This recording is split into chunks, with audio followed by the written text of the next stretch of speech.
अस्सलाम वालेकुम, welcome back to my another vlog. So बज रहे थे रात के 3:30 और मेरे हस्बैंड को लगी थी भूख, तो उन्होंने मुझसे फरमाइश करी कि उनको पीना था स्ट्रॉबेरी जूस। तो जब तक कि मैं स्ट्रॉबेरी जूस बना रही थी तो मैंने उन्हें कहा कि मुझे रखना है रोज़ा और गैस नहीं है, इत्तफाकन सिलेंडर से भी गैस ख़त्म हो चुकी थी। तो उन्होंने कहा कि अभी मैं आपके लिए कॉफ़ी लेके आता हूँ। तो वो बस मेरे लिए स्टोर से कॉफ़ी लेने के लिए गए थे और तो बस उनकी फरमाइश के मुताबिक उनका स्ट्रॉबेरी जूस रेडी हो गया था और वो मेरे लिए कॉफ़ी भी लेकर आ गए थे। तो बस मैं ये जूस इनके लिए रूम में लेकर जा रही थी। So here is my coffee. इसके बगैर मैं रोज़ा नहीं रख पाती।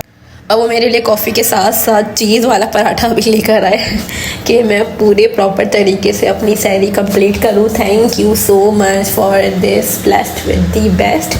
सो बस मैंने अपनी सैरी कंप्लीट करी और सैरी के साथ साथ मैं बस न्यूज़ देख रही थी। जो आपको पता है कि आजकल इलेक्शन के तासुरात चल रहे हैं। सो आपका वोट किसका होगा, प्लीज़ मुझे कमेंट में बताइएगा।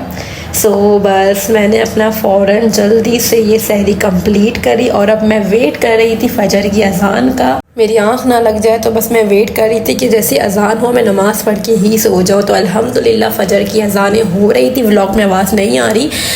सो बस मैंने नमाज़ पढ़ी और मैं फ़ौरन सो गई, क्योंकि सुबह की रूटीन तो थी जल्दी उठने की, क्योंकि रोज़ा तो हमारा था, बच्चों का तो था ही नहीं। तो बस बच्चों को देना था दोपहर का खाना, क्योंकि नाश्ता वो कर चुके थे।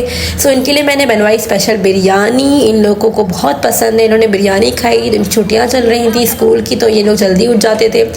सो बस फिर इन लोग बाद थोड़ा सा खेलने लगे और थोड़ा सा अपने रूम में ऊपर खेलने लगे, जो फ़िलहाल मैच हुआ हुआ है। सो बस ये लोग अपना खेल ही रहे थे। तो इनके ट्यूशन का टाइम भी हो गया। तो बस तो जब ट्यूशन का टाइम होता है तो उम्र के नखरे स्टार्ट हो जाते हैं, उनको ट्यूशन नहीं जाना होता है। फिर भी मैंने उनको बहुत मना कर उन दोनों को मैंने ट्यूशन रवाना किया। सो असर का टाइम हो रहा था तो बस असर की अजान का वेट हो रहा था। बहुत प्यारा मौसम हो रहा था, जैसे कि रमज़ान का वक्त करीब आ गया है। और मैंने असर की नमाज़ जल्दी से अदा करी। फिर मैंने 1 आवर का नैप लिया, क्योंकि तबीयत बहुत ज़्यादा मेरी डाउन थी और नैप नहीं लेती तो रोज़ा पूरा नहीं कर पाती। सो जब मेरी आँख खुली तो सिर्फ और सिर्फ 10 मिनट रह गए थे मगरिब की अजान में।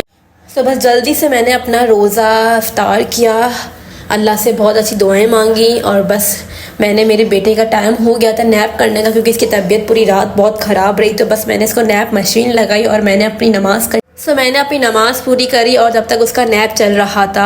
सो मैं आपको बताती चलूँ, आज शब मेराज की बड़ी रात है, अफजल रात है, बड़ी रात है, इबादत की रात है। तो प्लीज़ दुआओं में याद रखिएगा और इबादत ज़रूर करिएगा। सो आज की इबादत ये है कि ईशा के बाद आपको 12 नफिल पढ़ने हैं। हर नफिल आप 2-2 करके पढ़ सकते हैं। हर 2 रकात नफिल के बाद आपको सलाम पढ़ना बहुत ज़रूरी है। और नफिल में आपको उसमें सूरह फातिहा के बाद सूरह इखलास 7 बार पढ़नी है हर रकात में।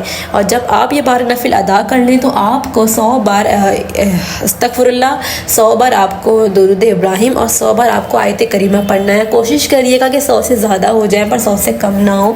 इसके बाद आप अल्लाह से रुजू करें, सारी दुआएं करें, अपने गुनाहों की माफ़ी करें, किसी का दिल दुखाया कुछ भी हो जो आप कुछ अल्लाह से मांगें। और प्लीज़ मेरी व्लॉग यहाँ एंड होती है। आज के लिए इतना ही, इंशाल्लाह फिर मिलेंगे नेक्स्ट व्लॉग में। दुआओं में ज़रूर याद रखिएगा, अपनी इबादत में याद रखिएगा और मुझे इस तरीके से सपोर्ट करिएगा। Thanks for watching. इंशाल्लाह फिर मिलेंगे नेक्स्ट व्लॉग में। अब तक के लिए अल्लाह हाफ़िज़।